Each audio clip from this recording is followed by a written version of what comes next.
Hi everyone, and welcome to Crime Alley Documentaries. I'm your host Gia, and today we have quite the case for you. Alright, buckle up because today's story is one of those cases that starts off looking like a tragic home invasion, but then flips into something so wild, I swear. What ended the relationship between you and John? I don't. It was kind of a weird relationship. I mean, we dated. I can't say that he was my boyfriend. I don't know that he would consider me his girlfriend. We dated. We did things. I played sports in college. He played basketball. His brother played basketball. We just, it just didn't work out. I mean, I don't know what to tell you. It was like I went out with other guys, saw other guys. I went on lots of vacations. You know, This is the story of Sheri Rasmussen, a brilliant, kind ICU nurse whose murder in 1986 went unsolved for more than 2 decades, even though the killer had been right there in front of everyone all along. Let's start at the beginning. Sherry was one of those people who just seemed unstoppable. She was only 29 but already the director of nursing at a major hospital in Los Angeles. Smart, calm under pressure, always the level headed one. And she had just married a guy named John Ridden, who was also pretty brilliant, an engineer, a good looking, quiet type. Life was good, or at least it should have been. But here's where things get messy. Even before Sherry and John got married, there was this other woman in the picture. And when I tell you this woman was obsessed, oh, just wait. Her name was Stephanie Lazarus. Back then, she was a college friend of John's. He was studying engineering and she majored in political science and sociology and played on the basketball team. And occasionally, kind of more than a friend. You know those situationships where one person is all in and the other is like, yeah, we're just hanging out? That was Stephanie. She was invested. John? Not so much. Stephanie wanted something serious. John didn't. And just like the case with all of us, cause John was actually living this, he missed all the red flags. He didn't see how obsessed Stephanie was with him. He didn't see it when she unexpectedly turned up anywhere he was, like when he was hanging out with his friends. Or that she magically appeared near his classes even though she had nothing to do anywhere around there. He just thought she was a girl he knew from around, and yeah, like it or not, he would see her around, just like any other girl on campus. It didn't even strike him as unusual when she stole his clothes while he was showering after they had spent the night together and photographed him in his underwear. Maybe he just thought she was being playful or something, kinky a little even. Well, can really judge him. At that age in college, everything goes, right? Anyway, Stephanie stuck around for a while. By while, I mean she tried to spend so much time around John that they actually became closer than maybe intended, and John started taking trips with her and hanging out like 2, 3 times a month. But you wouldn't start calling someone you see 2, 3 times a month your boyfriend, would you? Well, that's just what Stephanie did. Anyone who hadn't seen John or had seen him a couple of times thought they were an item, and you can't blame them because Stephanie called him her boyfriend whenever he wasn't within earshot. But then, something awful happened in Stephanie's world. John met Sherry, fell in love, and got engaged. And Stephanie absolutely did not take it well. No, no, let's rephrase that. Stephanie did not know he was engaged. She actually threw him a surprise party on his 25th birthday as his girlfriend because she didn't even know he was dating other women. And here's something wild.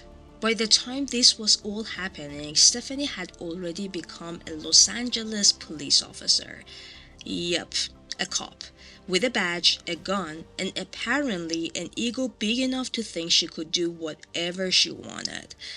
And her reaction to John being engaged, she got extremely depressed, writing in her diary that, quote, I don't really feel like working. I found out that John is getting married. My concentration is like -10. End quote. She even woke up her roommate and cried multiple times. The roommate later recalled she had never seen Stephanie cry in the whole time they had known each other. Well, up to now, I have been trying to be fair and give John some credit because, he was young and perhaps didn't know any better. Maybe he knew he was stringing her along, but he simply didn't give it much thought. But here, I think John should be held accountable because you see, before John moved in with Sheri after they got engaged, Stephanie showed up to his condo and the two had intercourse to give her closure. Yes, this is John's exact words years later when he was talking about his relationship with Stephanie. But then things started to get weird for Sheri. Sheri started noticing weird stuff right away. Stephanie would just appear at their condo, at John's work. She even showed up at Sheri's gym one day completely unannounced and confronted her like, if I can't have John, no one can. Imagine that. You're just on the treadmill and your husband's ex-girlfriend / cop shows up talking like a villain in a soap opera. On another occasion, she showed up to Sheri's work wearing tight shorts and a tank top and told her she and John were still sleeping together and that when their marriage failed, she would be there to pick up the pieces. And this was after John and Sheri had actually got married. But getting married made everything worse, cause Stephanie even went as far as calling their house constantly and then hanging up. I mean, the measure this cop, no less, took to annoy, threaten, and disrupt their lives is just insane. And here's the part that hurts. Sheri kept telling John, hey, something's not right. This woman is obsessed with you. And John just brushed it off. He didn't want drama, so he basically said, Steph is harmless. We've all known a John. At one point, Stephanie started dating and everyone was like, okay, she's over it, she's gone. Let's just go about our normal lives. But yet again, she showed up out of the blue at their condo and asked John to clean her skis. And even though Sheri protested and asked John to please just not do it and ask her to leave, John eventually did clean the skis. Against all odds, things got even creepier. One morning, after John had already left for work, Sheri just found Stephanie standing in the middle of their living room in her police uniform, armed. Can you imagine what that must have felt like? I would have been out of there with or without a husband. And did John care? Not really, not yet anyway. Sheri even told him that she was sure Stephanie was stalking her posing as a young man. She could never see her face, but she was sure by the way she walked. John once again brushed it off, telling her that she must be imagining things. Now let's jump to February 24th, 1986. John goes to work early. Sheri stays home. She's planning to meet with some hospital people later, but tells John before he leaves that she's feeling under the weather and might just stay home. She had carried some heavy stuff over the weekend and her back was acting up, so she was just gonna call in sick. And by the end of the day, she hasn't shown up to anything. John knows she's probably in bed based on the conversation they had in the morning, but no matter how many times he calls the house, no one picks up. He thinks, well, maybe she's just resting or is having trouble getting out of bed because of her back, but then John comes home. He walks inside and sees devastation everywhere. Their living room is trashed, furniture overturned. Sheri's upstairs on the floor, brutally beaten, shot 3 times through a quilted blanket. There is blood everywhere, and there's a bloody handprint next to the burglar alarm's panic button. It's the kind of scene that makes your stomach flip. Obvious what happened, right? No. Here's the detail that made investigators go, ah yes, classic 80s LA. Must be a burglary gone wrong. There was a broken sliding glass door.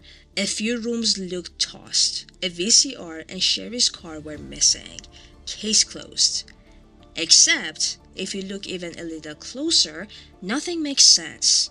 Sheri had defensive wounds all over her body. Someone fought her hard. She had 3 gunshot wounds with a bite mark, for crying out loud. Yes, a human bite mark.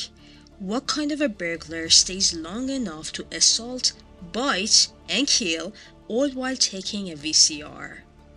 But back then, detectives had this huge blind spot. They basically believed a woman couldn't commit a violent murder, especially not one involving a physical struggle. They literally said Sheri was too tall and too athletic and that a woman couldn't have overpowered her. So the idea that John's jealous cop ex-girlfriend did it? Too messy, too unbelievable, too dramatic. So the LAPD put Stephanie Lazarus in the "we're not gonna touch this" pile. And let me tell you, Stephanie kept living her life, thriving even. She climbed the ranks in the LAPD. She worked art theft cases. She was out there giving safety seminars. Meanwhile, Sheri's murder case was sitting in a dusty file labeled robbery. And John, he quit his job and left LA. But surprise, surprise, he returned at some point, ran into Stephanie, and the two ended up in bed again. Allegedly for the last time. Fast forward to the early 2000s, and get this, the case is reopened for a cold case DNA review. A criminalist looks at the bite mark swab and suddenly the universe says, here we go. The DNA is female. This one detail basically cracked the entire case open because suddenly that robbery gone wrong story, it didn't stand a chance. A female DNA profile. A victim who had reported harassment from a jealous female cop. A case police conveniently didn't investigate properly. All the things Sheri had warned about came rushing back. Investigators quietly start looking into Stephanie Lazarus, but they have to be stealthy. Remember, she's a cop. She could easily find out she's being investigated. They literally set up a plan to collect her DNA in secret. They follow her to a Starbucks, grab a cup she tossed out, and boom, DNA match. Do you know how insane that moment must have been for the investigators? Like, we just solved a 23-year-old murder with a Starbucks takeaway cup. Even crazier, Stephanie had been walking around all these years with this confidence, this untouchable vibe. She was a respected detective. She was admired. Meanwhile, the truth was sitting in an evidence freezer the whole time. When the cops were ready to interview her, they staged it in this tiny little room so she wouldn't have access to her weapon. You can literally watch the recording, and it is chef's kiss delusional. She pretends like she barely remembers John, barely remembers Sheri, barely remembers anything except occasional moments where you can see panic flicker across her face. It's like watching someone trying to hold a beach ball underwater. But like we're talking about being busy and stuff, we've been assigned a case that we've been looking at. Okay. It's a new case, and reviewing the case, there's some notes to see as far as your name being mentioned. Okay. Do you know John Rutten? John Bruton. John Rutten? Rutten. Oh yeah, I went to school with him. You did? Yeah. How long did you know him? Gosh, I went to school in, went to UCLA in 1978 I started, and, met him at school at the dorms. Mm-hmm. Were you guys friends, close friends? Yeah, we're very close friends. I mean, what's this all about? Yeah, I mean, And you were saying that, it's 2009 now. Had you ever met his wife? I may have. Do you remember her name or anything, or?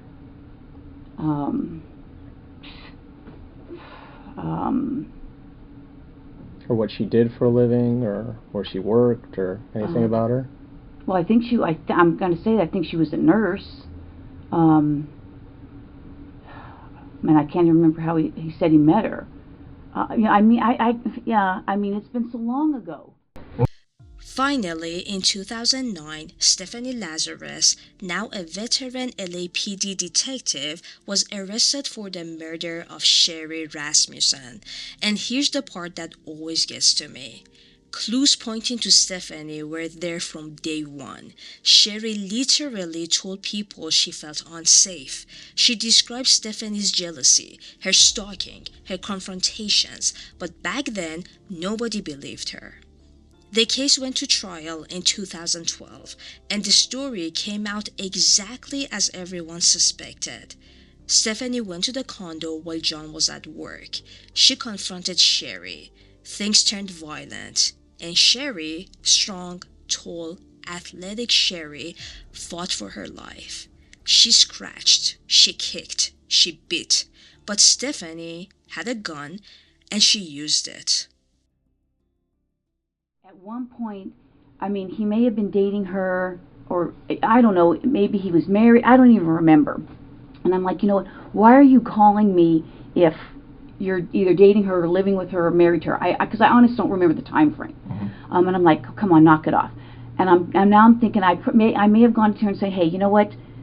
Is he dating you? He's bothering me. And so I'm thinking that we had a conversation about that. One or two, maybe. The prosecution laid it out simply. This wasn't a robbery. This wasn't random. This was obsession, jealousy, and rage. Stephanie Lazarus was convicted of first-degree murder and sentenced to 27 years to life.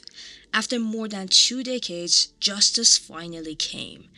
She is now 65 and still in prison. And what strikes me most about this case is how preventable it could have been.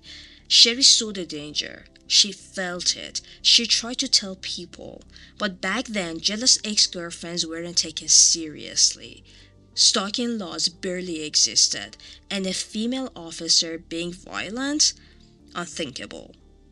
This case isn't just a murder mystery. It's a lesson in listening to women when they say something feels wrong. Sheri deserves so much better.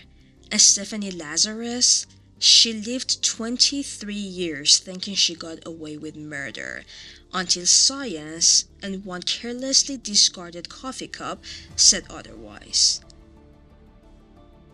Now that we've walked through what happened, let's talk about the part of this case that honestly fascinates and terrifies me the most, the psychology behind it. Because Stephanie Lazarus isn't just a jealous ex. She is the perfect example of what can happen when obsession, entitlement, and identity collapse blend together in one person. Let's break it down. First off, Stephanie wasn't just someone who dated John and moved on. No, she had what psychologists call a narcissistic attachment, the kind where a person believes they own someone emotionally, even if that relationship was casual, undefined, or one-sided. To Stephanie, John wasn't someone she used to date. He was part of her identity, her storyline, her picture of who she thought she should end up with. So when John fell in love with someone else, someone accomplished, confident, respected, that wasn't just rejection. It was a threat to her entire self-concept. And get this, psychologists say that for people with strong narcissistic patterns, rejection doesn't just hurt. It enrages. Stephanie didn't just lose a boyfriend. She lost the fantasy version of her future, the one where she gets the guy, gets the life, gets the validation. So she does what some narcissistically injured people do. She externalizes the blame. In her mind, Sheri stole John. Sheri was the problem. Sheri was the barrier. And when someone like Stephanie sees the world in black and white, the me versus them mentality, that barrier becomes the enemy. But here's where it gets psychologically darker.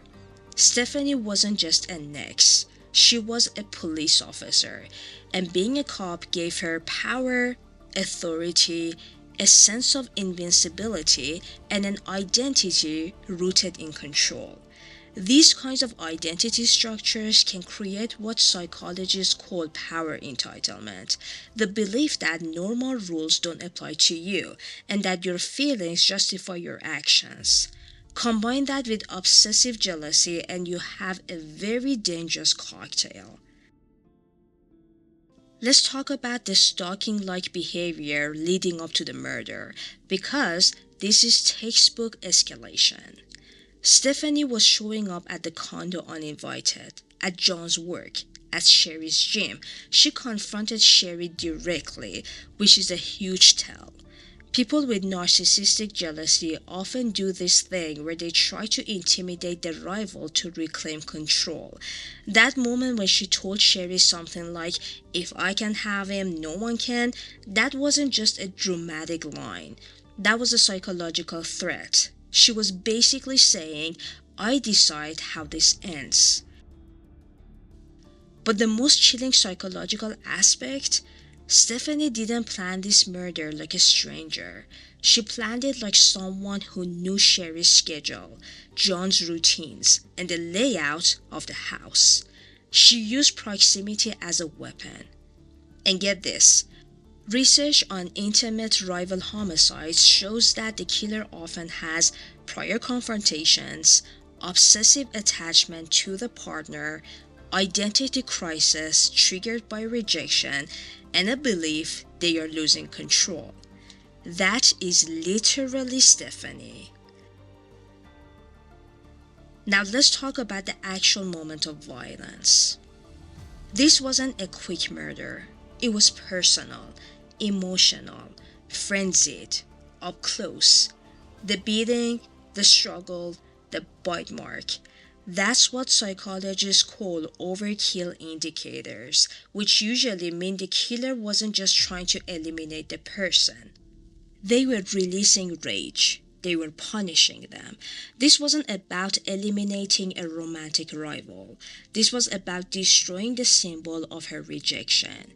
Even the way Stephanie tried staging the scene into a burglary shows something psychological too. She believed she was smart enough and important enough to outsmart the system. And honestly, for a while she did. She moved on, built a career, became respected, looked people's families in the eye, gave advice, acted like a protector. Meanwhile, the act she committed came from one of the darkest psychological states a person can reach: narcissistic collapse and retaliatory rage.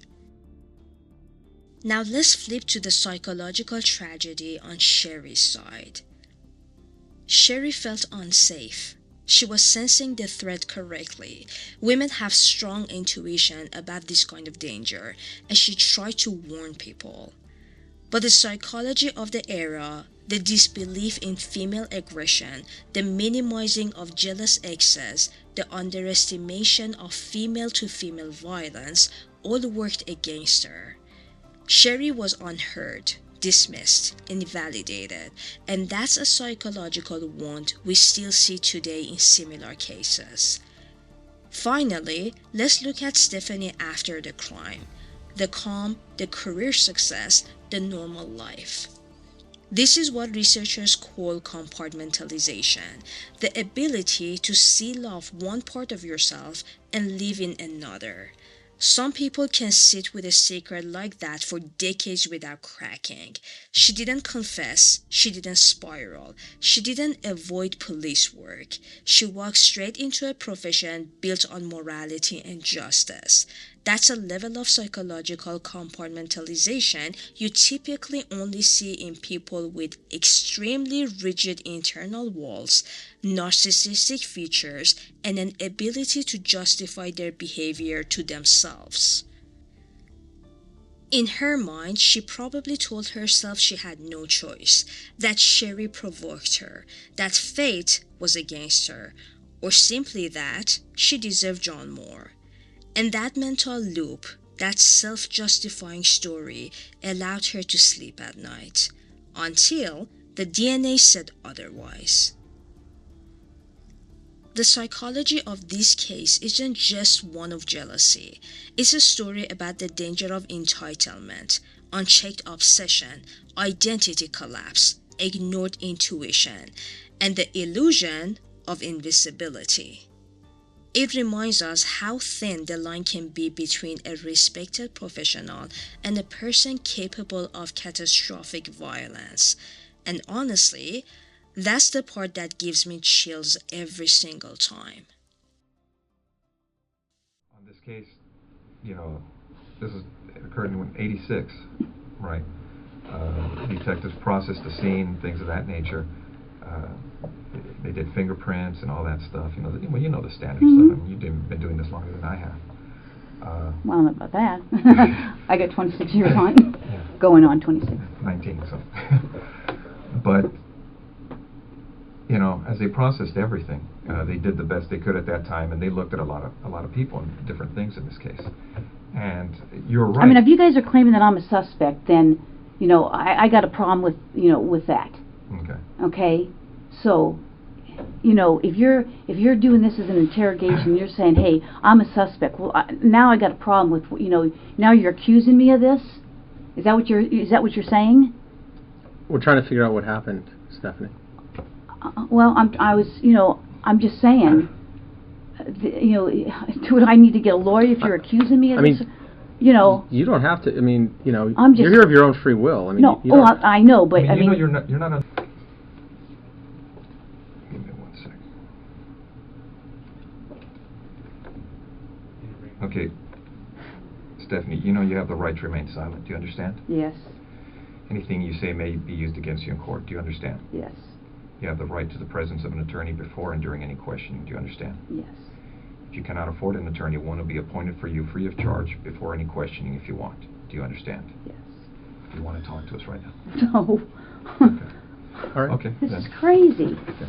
This is I'm like in shock. I'm totally in shock.